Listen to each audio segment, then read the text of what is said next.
For God's sake, let the boy go. Arthur Vance slammed his foot on the brake, the force of the sudden stop throwing him hard against his seatbelt. The tires of his Bentley screeched on the rain-slicked Chicago asphalt, a sound of violent protest against the night's grim tableau. The instant he had seen the three hulking figures pursuing the small child through the downpour, a dormant, almost forgotten instinct had roared to life within him, cutting through the thick insulation of decades spent in boardrooms and billion-dollar negotiations.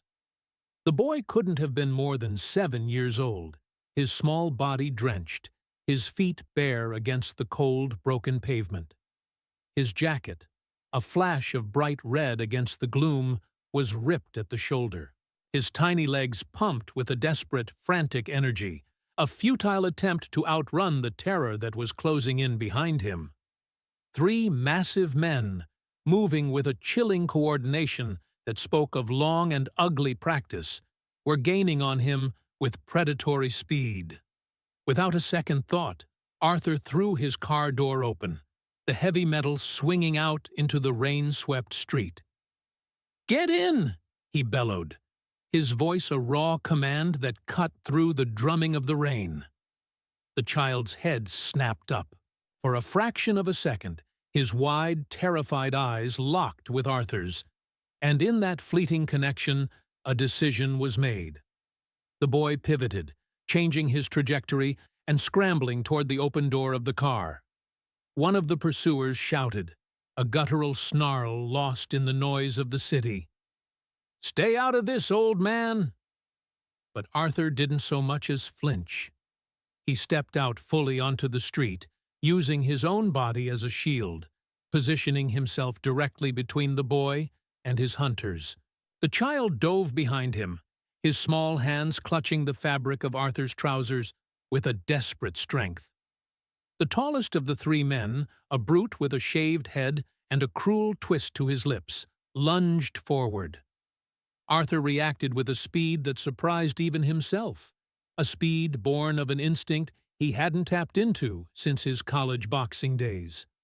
His elbow shot out, connecting squarely with the man's jaw in a satisfying crack of bone on bone.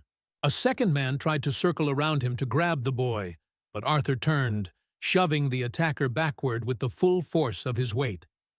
They grappled there in the pouring rain, slipping and sliding on the treacherous sidewalk, a clumsy and brutal dance for balance and control. "Run!" Arthur yelled to the boy, but the child was frozen, his small body shaking uncontrollably. A scream, thin and piercing, tore from his throat. "Please, stop! Don't hurt him!" In that brief moment of distraction, the third man tackled Arthur from behind. They crashed to the pavement with a force that knocked the wind from his lungs. Arthur's head slammed against the hard edge of the curb, and a burst of white-hot pain exploded behind his eyes.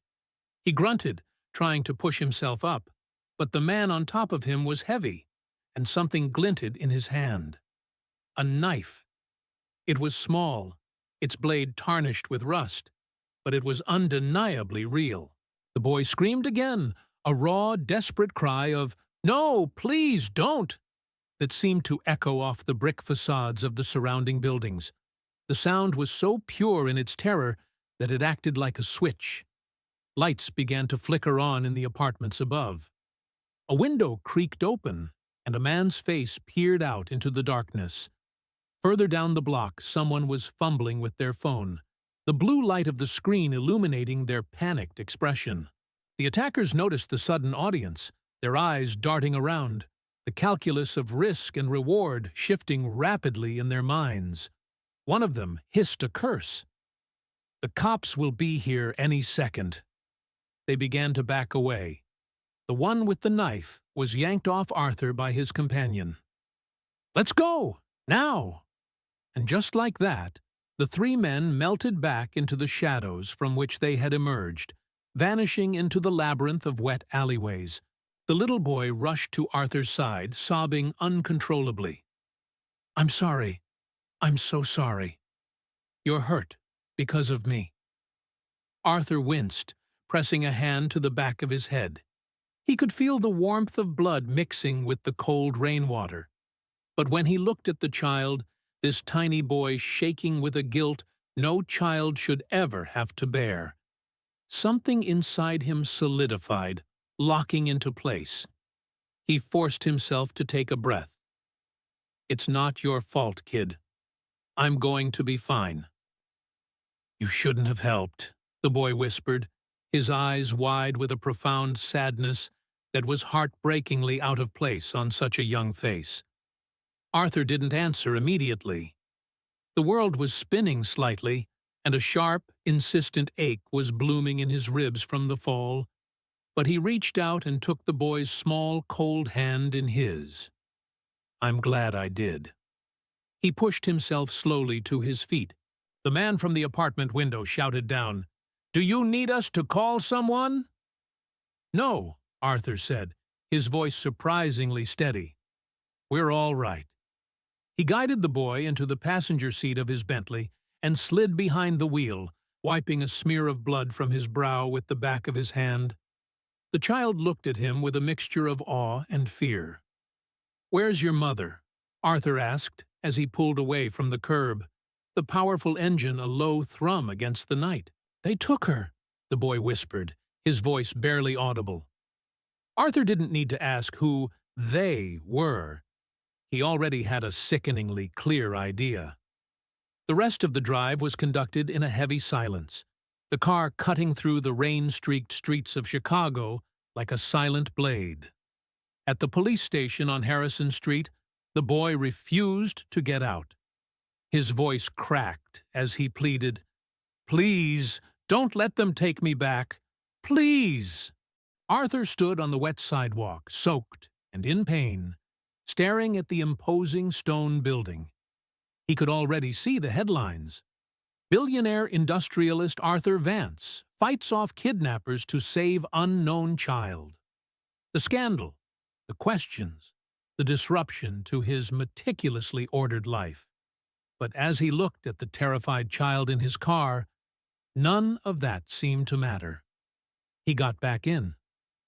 "Okay," he said, his voice quiet but firm. "Just for tonight. One night."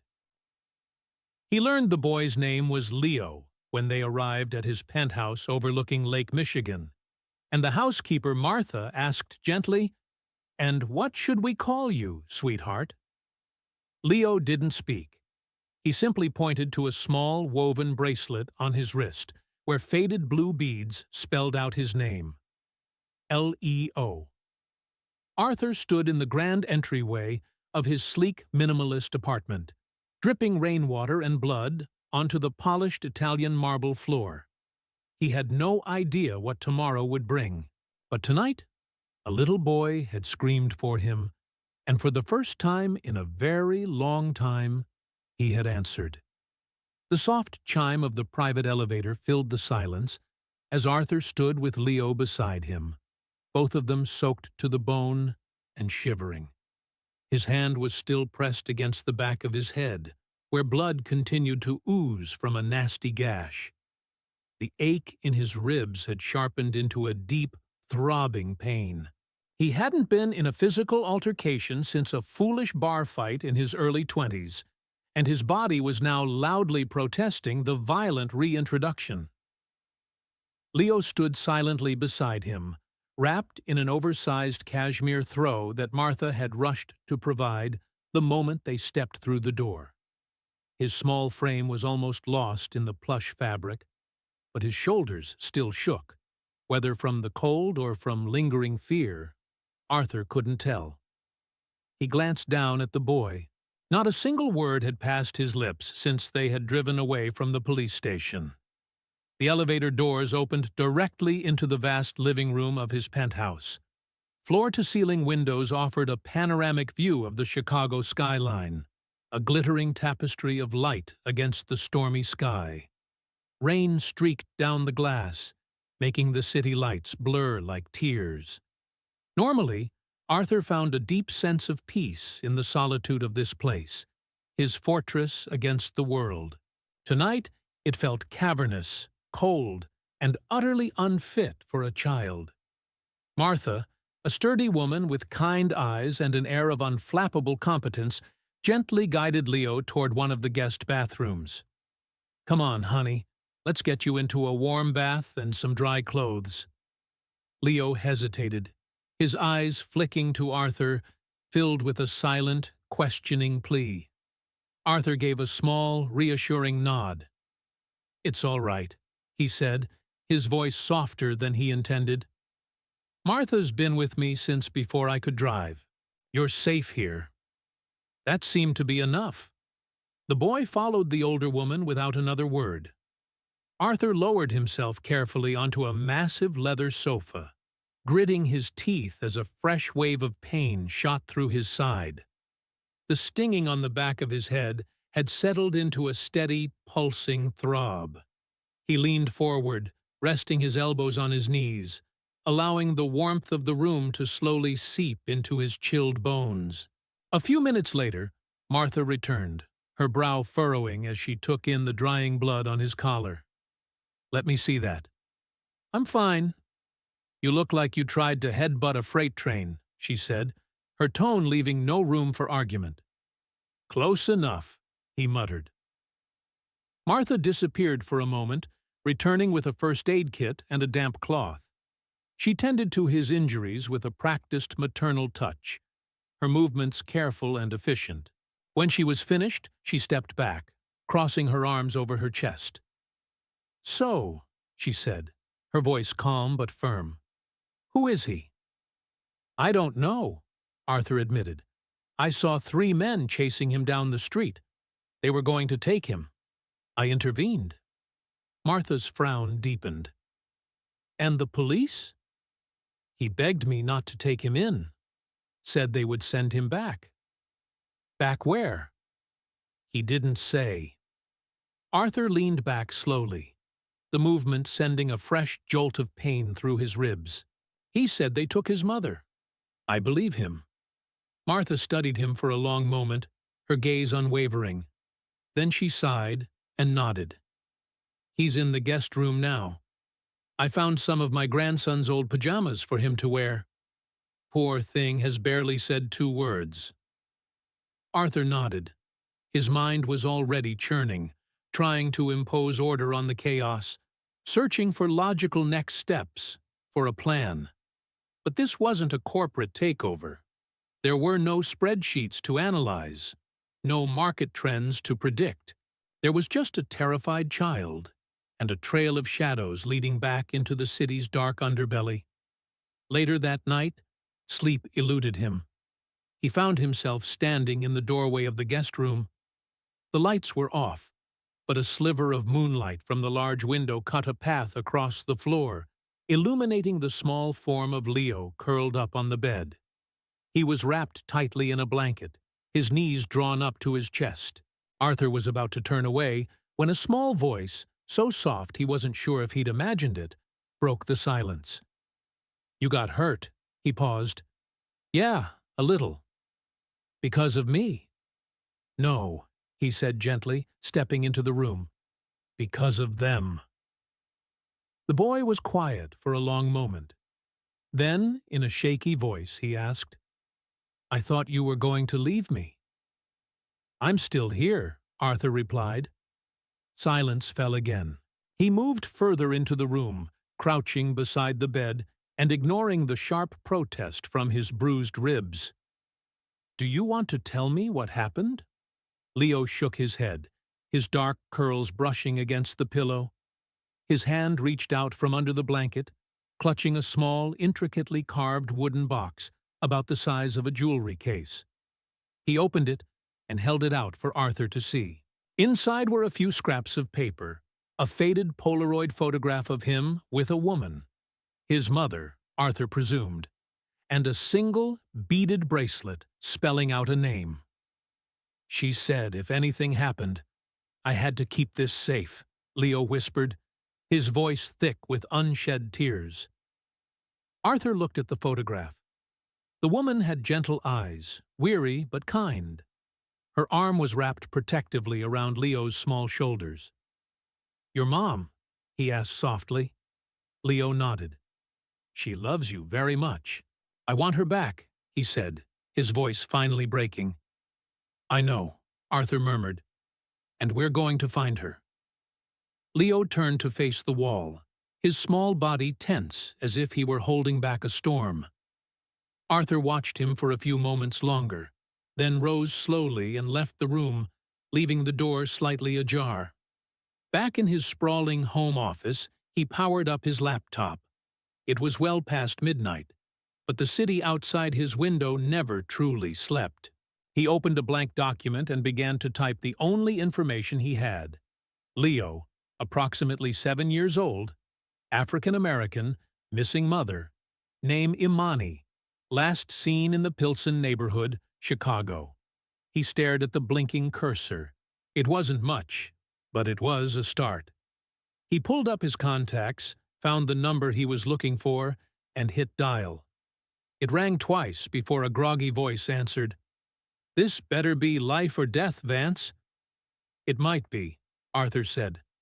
"I need you to find someone for me." There was a pause on the other end of the line. "Who?" "A woman. Missing. Possibly abducted. And her son. I just brought the boy into my home."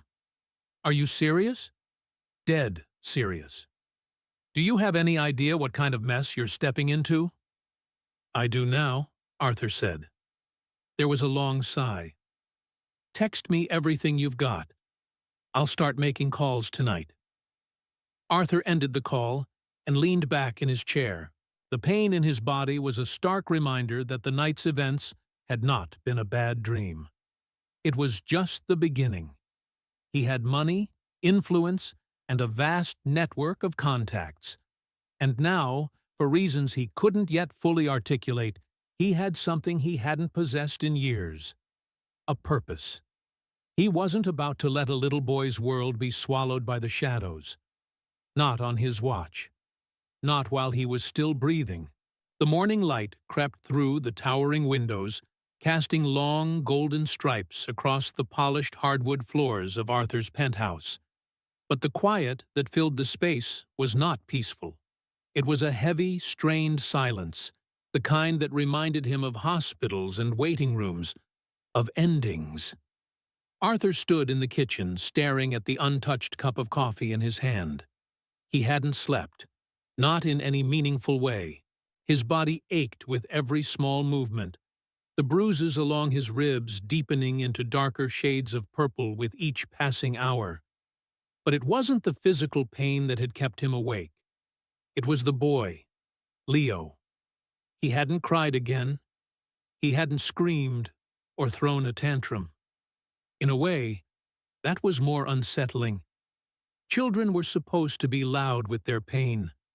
They were meant to rage, to let the world know they were hurting. But Leo seemed to swallow his storm, a habit that spoke of a life already too familiar with hardship.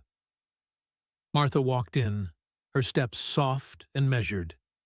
She carried a small tray with a bowl of oatmeal, a sliced banana, and a glass of orange juice. "He's awake," she said softly. "How is he?" "Polite," she replied, her expression unreadable. Too polite for a child his age. He said, "Thank you," 3 times before I left his room. Martha set the tray on the marble island. "He didn't eat much. He just keeps holding that little wooden box." Arthur nodded. "I figured as much." Martha looked at him, a flicker of concern in her eyes. "You know, Arthur, this isn't going to be simple. If what he said is true, if someone really took his mother."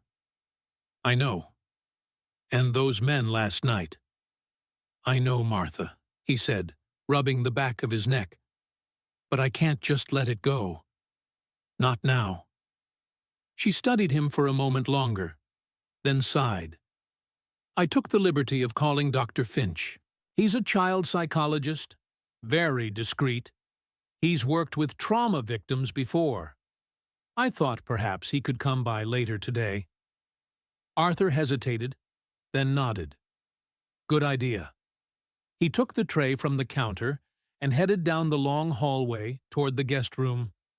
As he approached, he heard a soft, melodic humming. It was off-key and fragmented, but steady. The door was slightly ajar. He paused for a moment before gently pushing it open wider. Leo was sitting on the floor beside the window, his knees tucked under his chin. He had changed into a pair of gray sweatpants and a t-shirt that were several sizes too big, and he wore a pair of fuzzy socks on his feet. The wooden box sat in his lap, his small fingers tracing the intricate carvings on its lid. "Hey," Arthur said gently. Leo looked up. His eyes were dark, large, and unnervingly observant. He didn't smile, but he didn't flinch away either. "I brought you some breakfast," Arthur said, setting the tray on the bedside table. "Are you hungry?" The boy offered a small shrug. Arthur sat down in the armchair by the window. "Do you want to talk about what happened last night?" Another shrug, but this time he glanced at Arthur. "You were really brave," the boy added quietly. Leo looked away, his gaze dropping to the box in his lap. "You got hurt. I've had worse. Because of me." "No," Arthur said, leaning forward. "Because I chose to help you. And I don't regret it." A long silence stretched between them. Then, almost in a whisper, Leo said, "They took her. My mom. Do you know where she is?" "No," Arthur answered honestly. Leo's voice trembled. "But I saw them. That night. They came into our apartment. She told me to hide in the closet. I heard her scream. And then it got quiet." Arthur swallowed, the lump in his throat feeling like a stone. "And then what?" "I stayed in there until it was dark. I waited, but she didn't come back." He looked at Arthur now, his eyes brimming with a sorrow that was far too heavy for his small shoulders to bear. "So, I ran." Arthur nodded slowly. "You did the right thing." Leo looked unconvinced. "Do you remember anything else?" Arthur asked gently. "Any names? Any places?" The boy thought for a moment. "One of them. He had a tattoo on his hand. It looked like a snake, all coiled up." "A snake?" He nodded. "It was on his fingers." Arthur's mind was already cataloging the detail. He would pass it on to Dex. Every clue, no matter how small, mattered. "You're safe now," he said, the words feeling inadequate. Leo looked at him again, his expression startlingly adult. "For how long?" It was a question born of bitter experience, raw and real. Arthur didn't have an easy answer, so he didn't offer one. "I don't know," he said, "but I'm not going to let anyone take you." The boy's small fingers clutched the wooden box tighter. Later that day, Dr. Alistair Finch arrived. He was a man in his 60s with kind eyes and a calm, no-nonsense demeanor. Arthur greeted him at the door, explained the basic circumstances of the situation, and then left him alone with Leo. He waited in the hallway, listening. At first, there were long pauses, punctuated by a few one-word answers from the boy. But then, finally, he heard Leo begin to speak in full sentences. His voice was soft, hesitant, but he was speaking. After nearly an hour, Dr. Finch stepped out, closing the door gently behind him. "He's traumatized, but he's incredibly resilient," he said. "Whatever he's been through, he's surviving it by making himself small and quiet.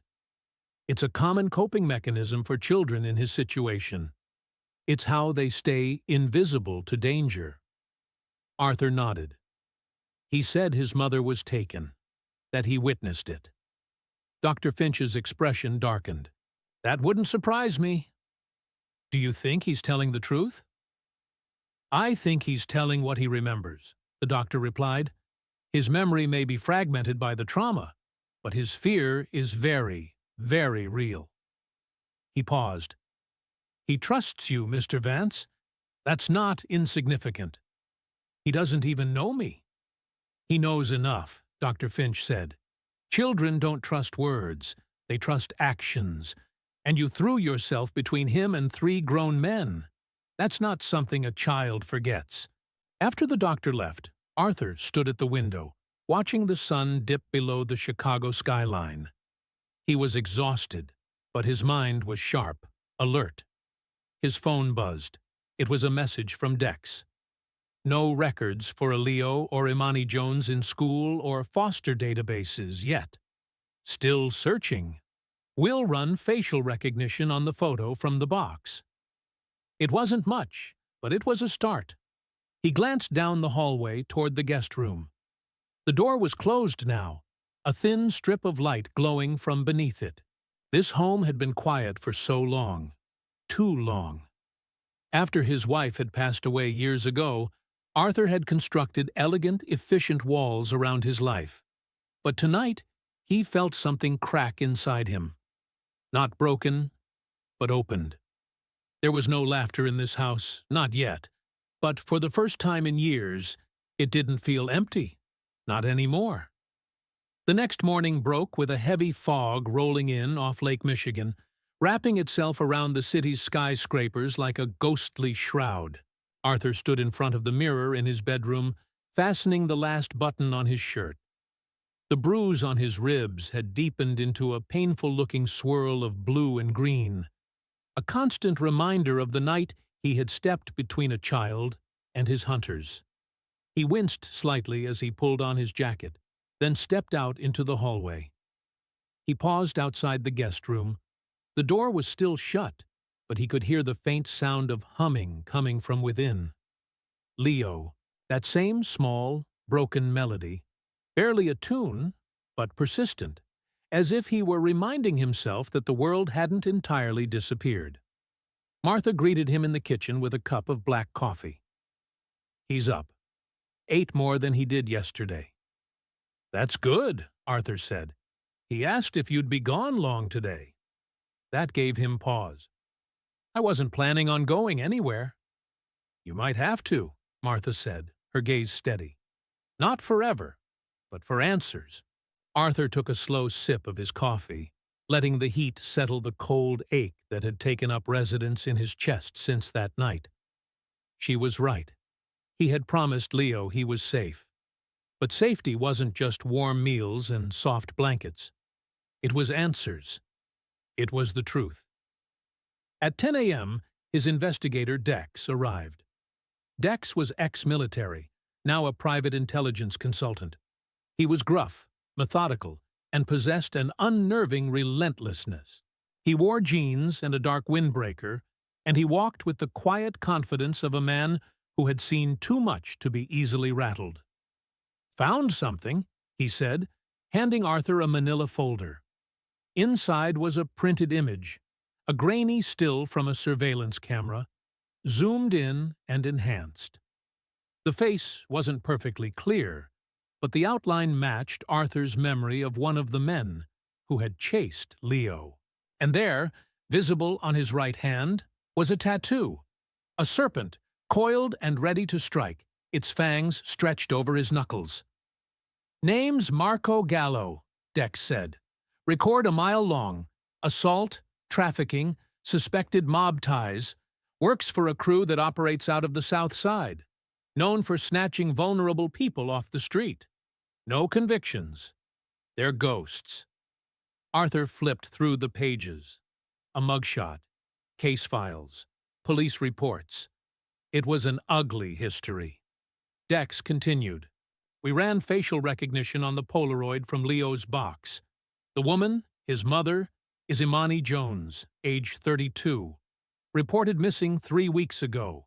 No media coverage. Lived in a low-income housing unit in Pilsen. Single mother, 1 son, no other family. Arthur's jaw tightened. The police classified it as a possible voluntary disappearance. Translation? They didn't look. He closed the folder slowly. So, no one is looking for Leo or his mother? Not until now, Dex said. Arthur's gaze shifted toward the hallway. Can we find Imani? Dex didn't answer right away. If she's alive, we've got a shot. But if she's still in their system, we need to move fast. What kind of system? Dex hesitated. These guys, they move people, not just in and out of the city, sometimes across state lines, sometimes for labor, sometimes for worse. The silence that followed was sharp and cold. Arthur straightened up. Do whatever it takes. Already am. Later that afternoon, Arthur sat across from Leo in the living room. The boy was curled into the corner of the sofa, cradling a mug of hot chocolate in both hands. His socks were mismatched, one striped, one plain white. His hair had been combed into neat rows, a testament to Martha's gentle care. His eyes, however, remained heavy and watchful. Arthur didn't push him. Instead, he showed him the folder, flipping it open to a picture of Imani. Is this your mom? Leo looked at the photo, then slowly nodded. Arthur turned the page to the image of Marco Gallo. Do you recognize this man? The boy didn't speak, but his body went rigid. He carefully set the mug down and pulled his knees up to his chest. Leo, Arthur said softly. Leo looked at him, his eyes filling with tears. He was the one with the knife. That was all Arthur needed to hear. He closed the folder. You're doing great, Leo. You're very brave. The boy stared at him. Are you going to find her? He nodded. I promise. We're not giving up. Leo wiped his cheek with the sleeve of his oversized sweatshirt. You're different than the others. What others? The grown-ups, he said. They don't listen. They always say, we'll try, or we're sorry. But then they forget. Arthur leaned forward. I won't forget.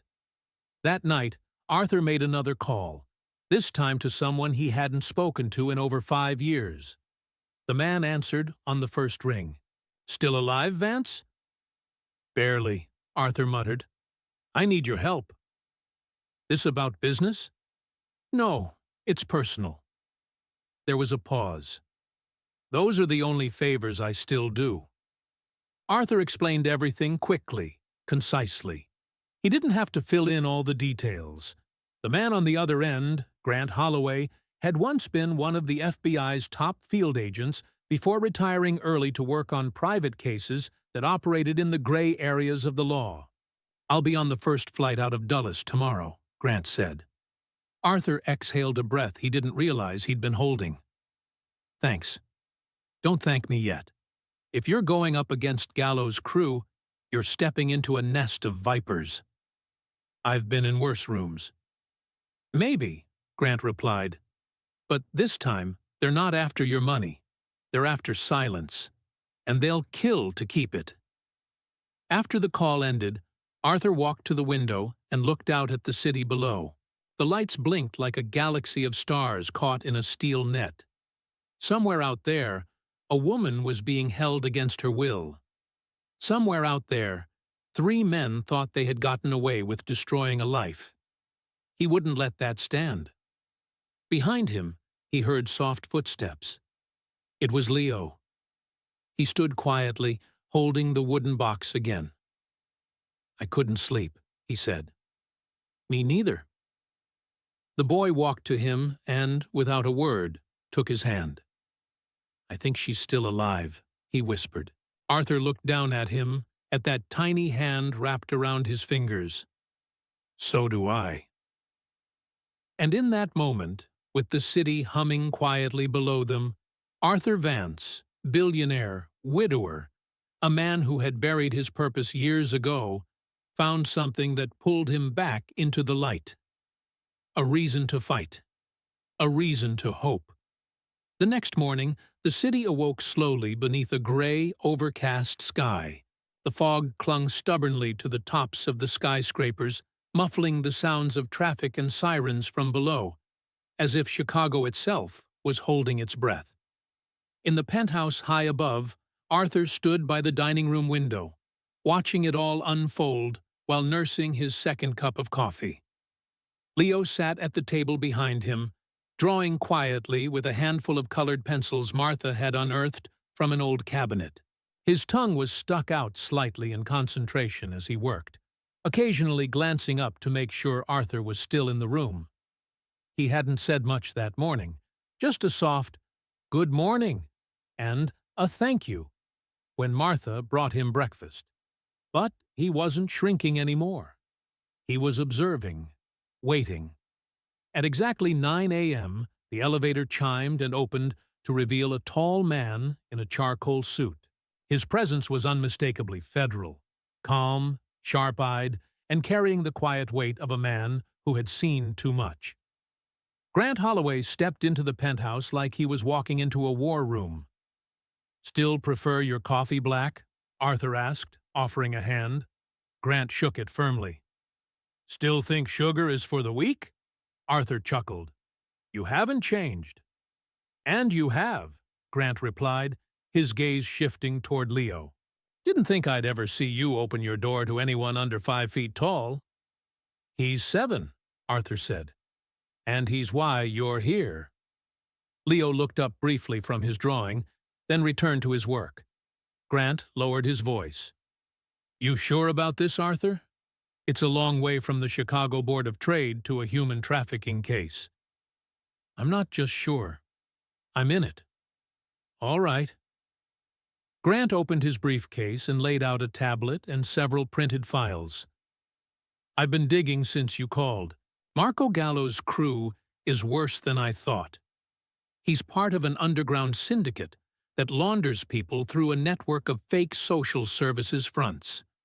They snatch the vulnerable, runaways, the undocumented, the invisible ones, like Leo's mother.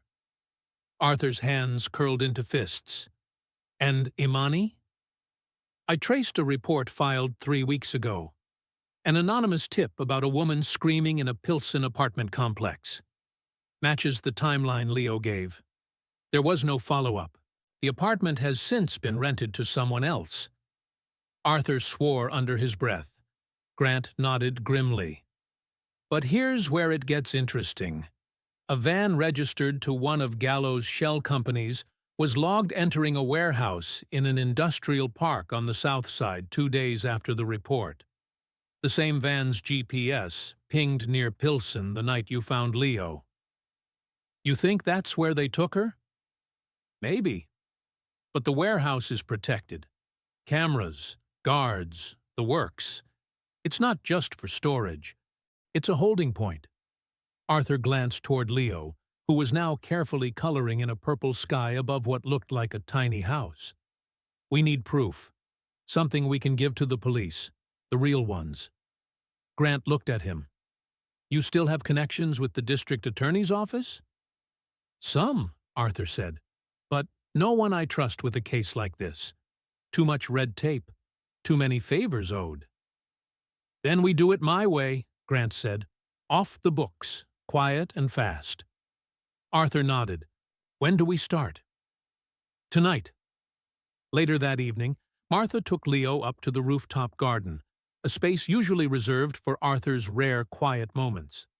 Tonight, it was a sanctuary. She brought a blanket, a small flashlight, and an old book of fairy tales. Leo curled up beside her, his eyes sleepy but alert, clutching the wooden box like a lifeline. Downstairs, Grant pulled up a map on his tablet. The warehouse sits behind a row of old freight containers. It's registered to a logistics company, but it hasn't moved a single piece of cargo in 6 months. That's not shipping. That's storage for people. "You have gear?" Arthur asked. Grant nodded. 2 cameras, 1 drone, encrypted comms. I also brought body armor. Don't argue. I wasn't going to. They suited up quickly. Grant handed him a mic and a small earpiece. "You sure you're up for this? You took a pretty good beating the other night." "I'm fine. You're bruised, out of practice, and you haven't slept." "I said I'm fine, Grant. Let's go." They arrived at the site, just before midnight. The warehouse loomed ahead, a gray, cold, and silent monolith, the only sound the distant hum of traffic on the Dan Ryan Expressway. The air smelled of oil and wet concrete. Grant motioned for Arthur to follow as they moved behind the freight containers, keeping low, scanning for cameras. Grant launched the drone, piloting it quietly toward an upper window that was partially ajar. The feed came through on his tablet, flickering at first, then clear.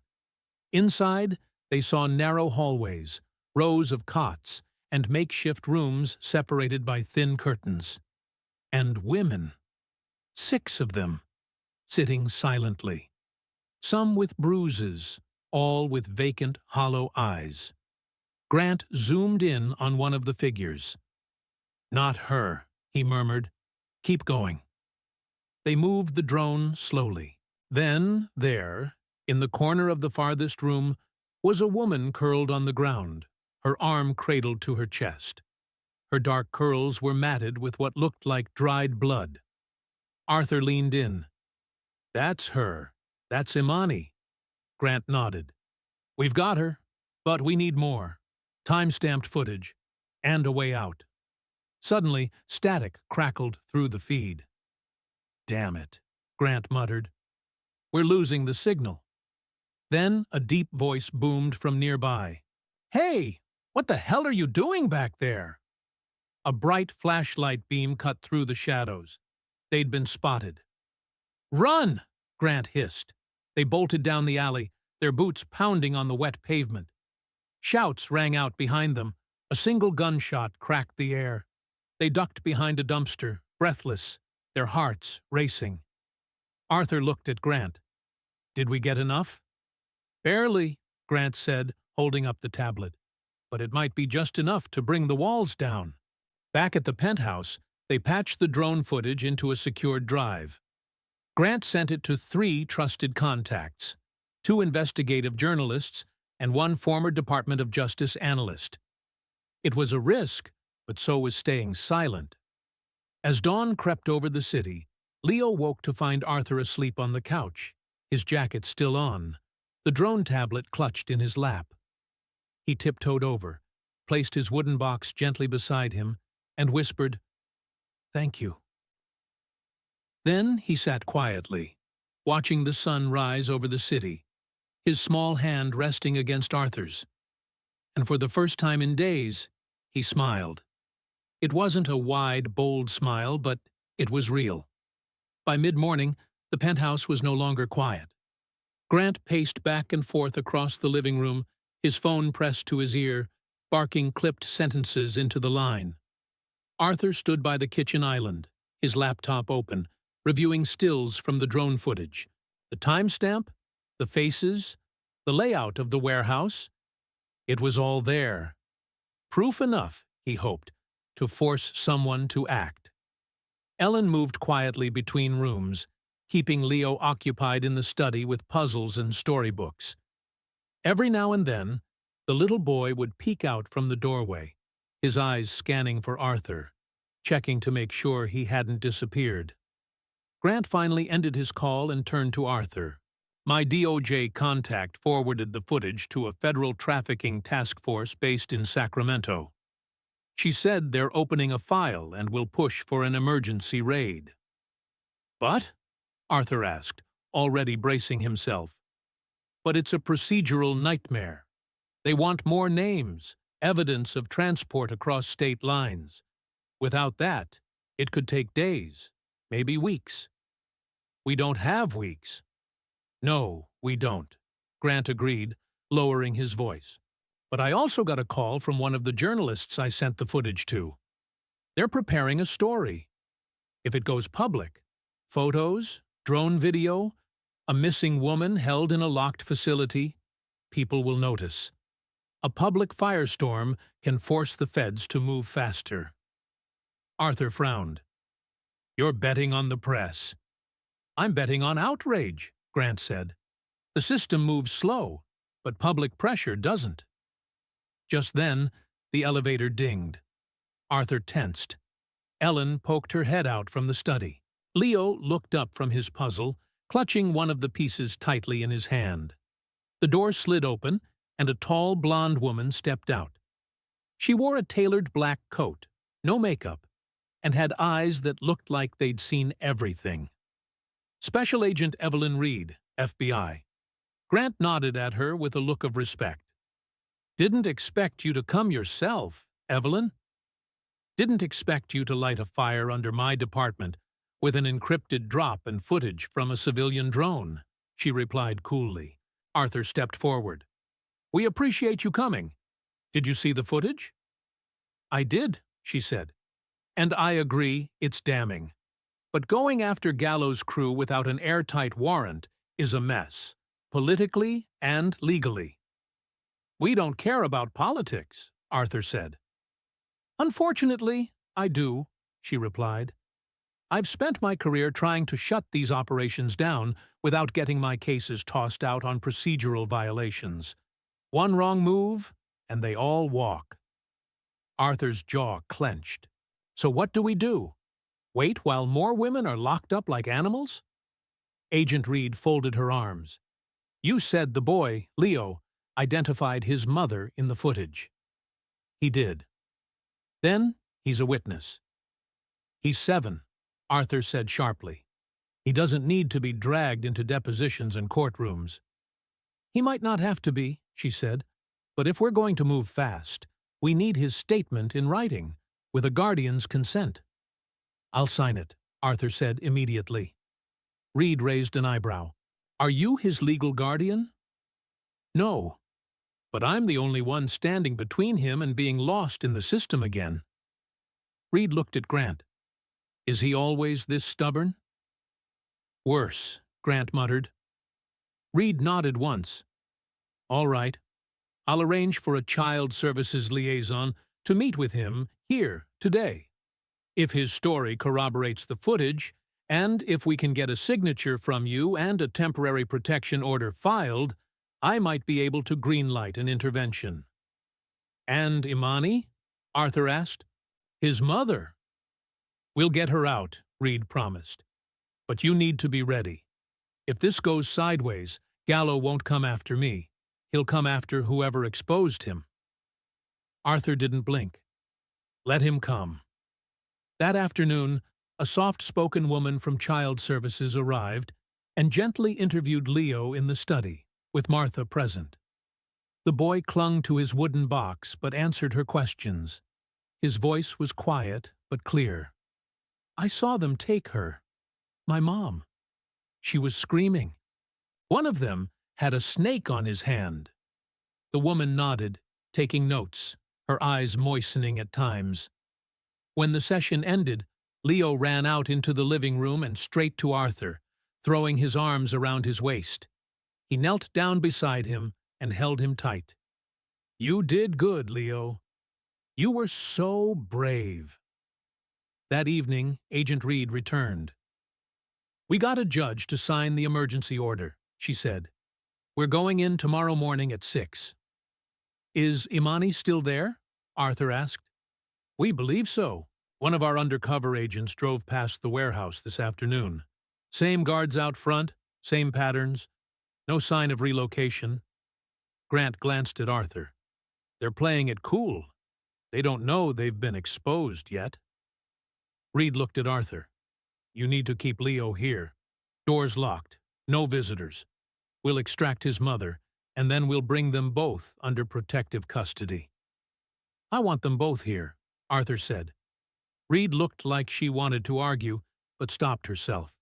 "We'll talk about that after the raid." That night, Arthur sat in the study with Leo as he drifted to sleep on the couch. His wooden box rested beside him, its lid open. He glanced down at the photo of Imani and then at Leo's sleeping face. For the first time since he'd arrived, the boy's brow was relaxed. As he turned off the lamp and stepped into the hallway, Grant was waiting for him near the kitchen. "You ready for tomorrow?" Grant asked. Arthur exhaled. "I've never been more ready for anything in my life." Grant nodded. "Because once this starts, there's no going back." Arthur looked out the window. the city lights flickering like signals in the dark. Somewhere out there, a mother was still locked away. But not for long. Tomorrow, the walls would fall. The city was still sleeping when the convoy rolled through the industrial district on the south side. The sun hadn't yet risen, and the warehouse ahead stood under the dull orange glow of sodium lights, casting long, menacing shadows across the crumbling pavement. 3 unmarked SUVs and a black van lined the far end of the alley, their engines idling low, headlights off.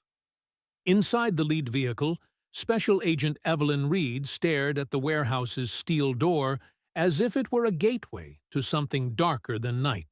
Arthur sat beside her in the back seat, dressed in black, his expression unreadable. Grant was in the front passenger seat, his hands resting calmly on his lap, his eyes sharp and alert. "You know you're not supposed to be here," Reed said, breaking the silence. "I'm not here as a spectator," Arthur replied. "I'm here because she's in there, and because a 7-year-old boy is upstairs in my home right now, holding on to hope with both hands." Reed sighed. "I shouldn't let you stay." "But you will," Grant said quietly. She didn't respond, just gave a tight nod to the agent who was driving. 2 minutes. The team moved like a well-oiled machine. Tactical agents in black body armor fanned out behind the loading dock, securing the perimeter. Reed's second-in-command, Agent Ruiz, signaled with 2 fingers. On cue, a battering ram smashed through the steel door with a deafening crack. "FBI!" a voice shouted. "Hands in the air! Don't move!" Arthur's heart pounded in his chest as he stepped out of the SUV. He wasn't supposed to follow them in, but his feet moved of their own accord. Grant followed close behind, ready to drag him out if it came to that. The scene inside was chaos. Agents swarmed through the narrow corridors, their shouts echoing off the metal walls. A guard was already cuffed, lying face down on the concrete floor. A woman in a ragged hoodie emerged from one of the rooms, sobbing, clinging to an agent as if she couldn't believe she was real. Then they reached the door at the end of the hall. Reed got there first, raised her hand, and paused. "This is it." She pushed it open. The room was dark, lit only by a single flickering overhead bulb. Imani Jones lay on a thin mattress on the floor, her left arm in a makeshift sling, her eyes swollen but open. She blinked against the sudden light, confusion and fear warring on her face. Reed stepped in slowly. "Imani, my name is Evelyn Reed. I'm with the FBI. You're safe now." Imani tried to sit up but winced in pain. Where's my son?" Arthur stepped into the light. "He's safe. He's with me." Imani stared at him, disoriented. Who are you?" "I'm the man who found him running through the rain," he said softly. "He led me to you." Tears welled in Imani's eyes. She tried to speak, but the words caught in her throat. Reed knelt beside her and radioed for a medical team. Within seconds, paramedics were in the room, lifting her gently onto a stretcher. Arthur watched as they wheeled her out, her eyes locked on his the entire way. In those eyes, he saw something he hadn't expected. Relief, yes, but also a profound, unspoken trust. A silent bond forged between 2 strangers who had both chosen, against all odds, to fight. By sunrise, the warehouse was sealed. 12 women had been rescued. 3 guards were in custody. Marco Gallo was not among them. "He slipped out just before we breached," Reed said, standing beside Arthur in the alley. "Someone must have tipped him off." Arthur's jaw tightened.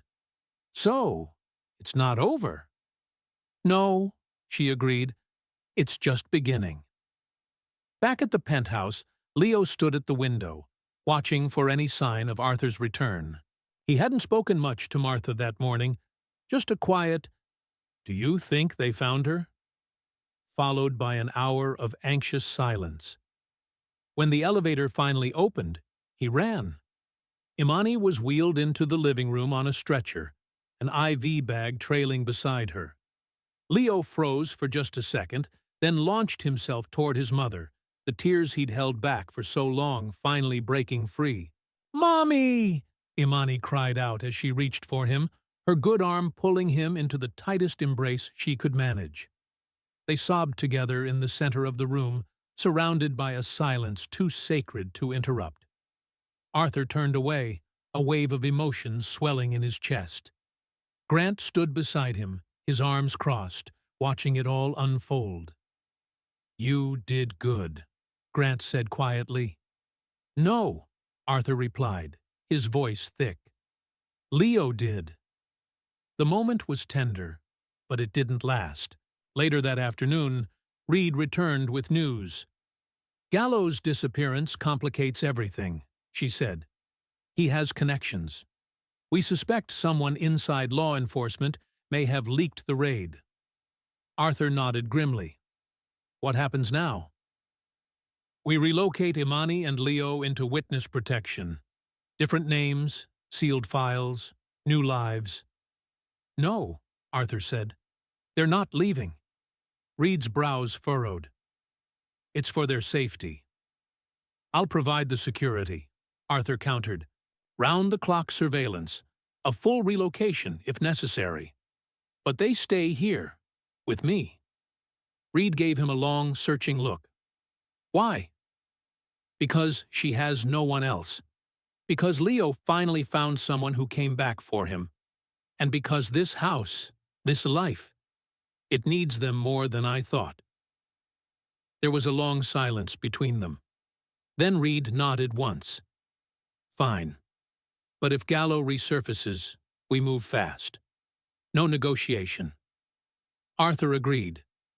And just like that, the next chapter of their lives began. That night, Imani sat on the couch, Leo curled up beside her, fast asleep. She looked at Arthur across the coffee table. "I don't know how to thank you," she whispered. "You don't have to," Arthur said. "He told me you got hurt, that you fought for him. I'd do it again." Imani offered a weak smile. "You already did." And for the first time in years, Arthur felt something shift inside him. It wasn't duty, not guilt, but a quiet sense of peace. He looked at the boy asleep in his mother's arms, then at the city glowing beyond the windows.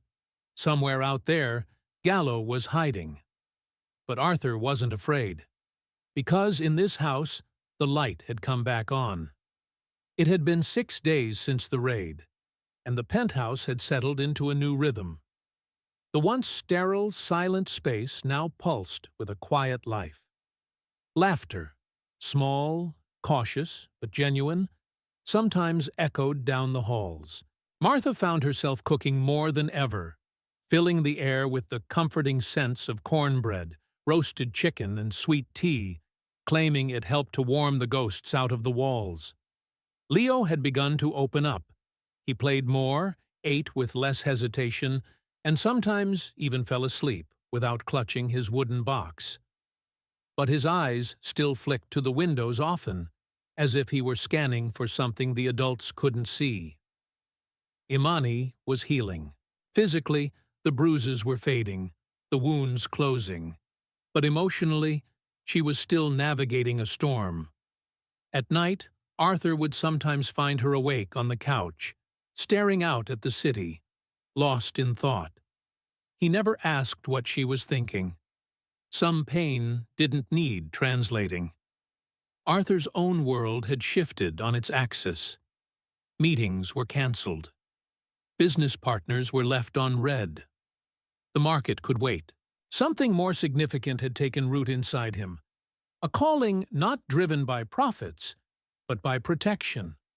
A life no longer built around walls, but around bridges. But peace, as always, was a fragile thing. That morning, Grant arrived with a grim expression and a manila envelope in his hand. He entered the penthouse without knocking, his eyes sharp, his jaw tight. "Morning," Arthur greeted. "What's the look?" Grant laid the envelope on the kitchen island. "We've got a problem." Arthur opened it. Inside were black and white surveillance photos.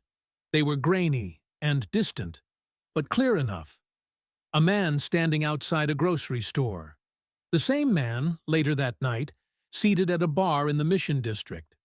Then a close-up from a traffic camera. "Gallo," Arthur said flatly. "He's back in the city," Grant confirmed. "And he's not hiding either. It's almost like he wants to be seen."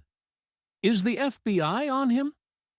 "Reed's team is watching, but she's hamstrung. The last raid got some heat from internal affairs. Some top brass wanted her to back off, said we already did enough with the rescue." Arthur swore under his breath. "So he's walking free, after everything." "Worse," Grant said. "I think he's looking for Leo." Arthur's blood ran cold. "What makes you say that?" Grant pulled out a torn piece of a printed flyer. It was from a community bulletin board in Bayview. Leo's face was printed above the words, "Missing. Call now. We can help." A fake hotline number was at the bottom. "He's fishing," Grant said, "trying to find anyone who's seen him. Might even be trying to bait his mother out." Arthur leaned on the counter, his fists clenched. "He's not safe here anymore." "He's not safe anywhere," Grant corrected, "unless we stop him." Martha entered just then, carrying a tray of snacks. She paused mid-step at the sight of their tense expressions. "Is it happening again?" "Possibly," Arthur said. "We'll need tighter security. No more solo outings. Limit exposure. Martha, can you make sure Leo and Imani stay in the penthouse until further notice?" She nodded, her lips pressed into a tight line. "Of course." That afternoon, Arthur sat down with Imani. "I need to tell you something," he said gently. She knew immediately. Her eyes narrowed, her lips parting slightly. "He's back, isn't he?" "Yes." "Is he looking for Leo?" Arthur hesitated. "We believe so." Imani's body went rigid. "Then we have to go. Witness protection, relocation, whatever it takes." Arthur leaned in. "You could do that, but it means disappearing again, changing your names, looking over your shoulder for the rest of your life." "I've done that before," Imani said. "But Leo hasn't," Arthur said softly. "And he's just beginning to feel safe, to laugh, to believe that the world might not be all bad." Imani looked away, her jaw clenched. "I just want him to be safe." "Then let us stop him. Here, now." That evening, Grant outlined the plan. "We track Gallo," he said. "We stay ahead of him. We bait him into revealing his network. No more piecemeal raids. We build a case so airtight that not even his lawyers can weasel their way through it." "And if he makes a move?" Arthur asked. "Then we take him down before he gets close." They enlisted Reed again, but this time everything was off the books. No memos, no official briefings, just a small, trusted circle. They set up surveillance on Gallo's known haunts: an underground gambling den in Chinatown, a tattoo parlor in the Mission, a chop shop on the edge of Hunter's Point. Days passed. Gallo remained elusive, but not quiet. Word on the street was that he was rebuilding, pulling in favors, buying silence, and threatening anyone who had helped the FBI. Then, on a Thursday evening, Reed called. "He's setting a trap," she said. "An informant tells us he's spreading the word that he's found the boy.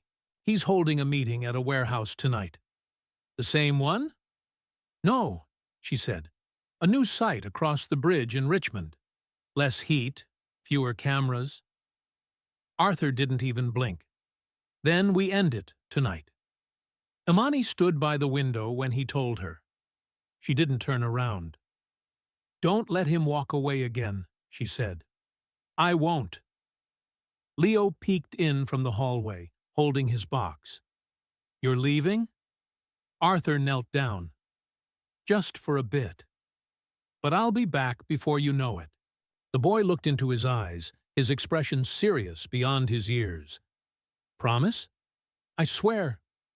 And for the second time in his life, Arthur Vance stepped into the shadows. Not as a businessman, but as a protector. Not for profit, not for glory, but for something far more sacred. For justice. And for a little boy who had once run through the rain, looking for someone who would fight. The industrial outskirts of Richmond were colder than usual that night. The wind swept through the cracked pavement and rusted fences like an omen. It was a place built for silence and secrets, far from curious eyes, too remote for help to arrive in time. The perfect place for a man like Marco Gallo to vanish into the darkness or to strike from it. Arthur sat in the back of the surveillance van, dressed in black again, but this time with a Kevlar vest underneath. Beside him, Grant checked the feed from the cameras they had mounted around the warehouse earlier that day.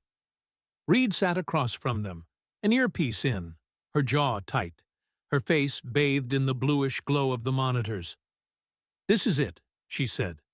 "No more half measures. We're bringing him in tonight."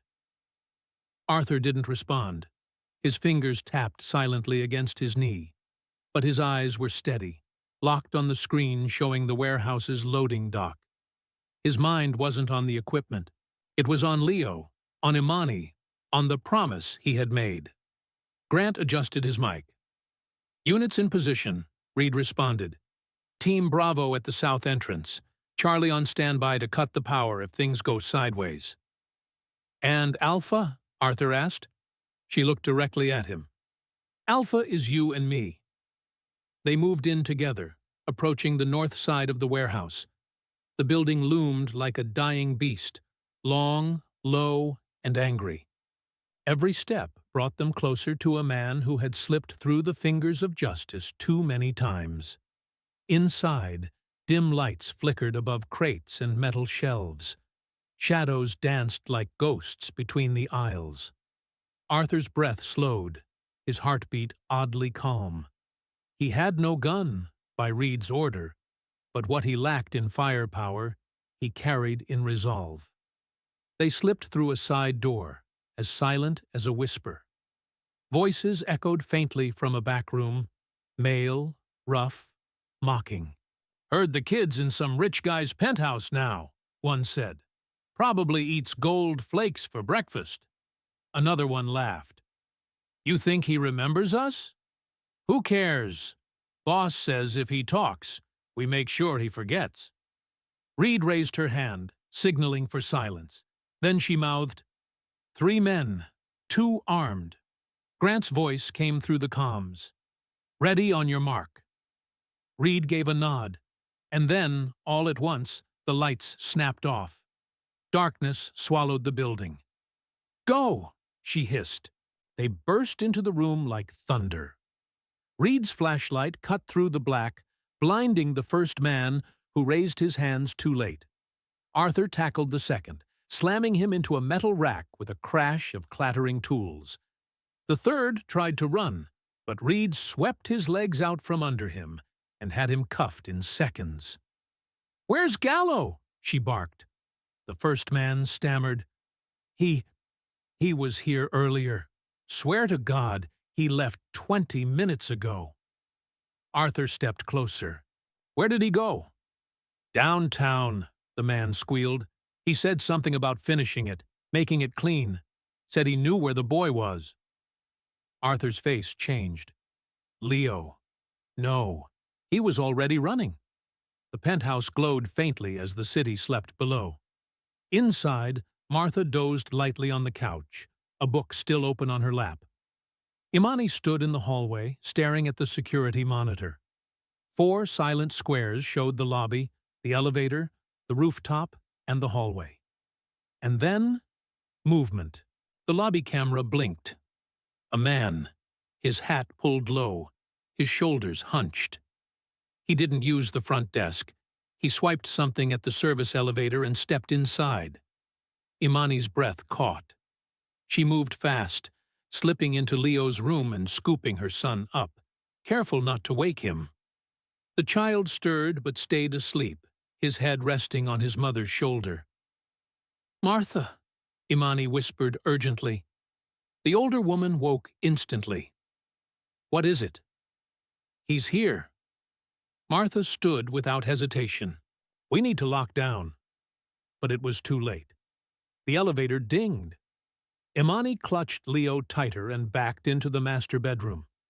Martha grabbed the panic button on the wall, an old security measure Arthur had installed after a robbery scare years ago. It sent a silent alarm to Grant's phone. Down in the street, Arthur's SUV swerved into the parking garage. "Go!"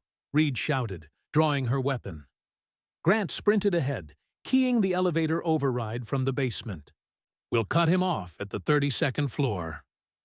Back in the penthouse, the door creaked open. Marco Gallo stepped in like he owned the place. His eyes scanned the room quickly, noting the abandoned blanket on the couch, the half-eaten crackers on the table. Then he smiled. "Come out, sweetheart," he called. "You remember me, don't you?" Silence. He moved down the hall, slow and methodical. Imani hid in the walk-in closet, clutching Leo against her chest, trying to quiet the trembling in her own bones. She heard his footsteps pass the bedroom door, then pause, then return. He stepped inside. "Step away from the bed, Gallo." Arthur's voice.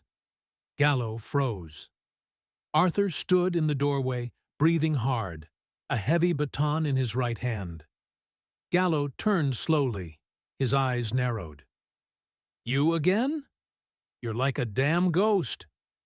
"No," Arthur said. "I'm a wall."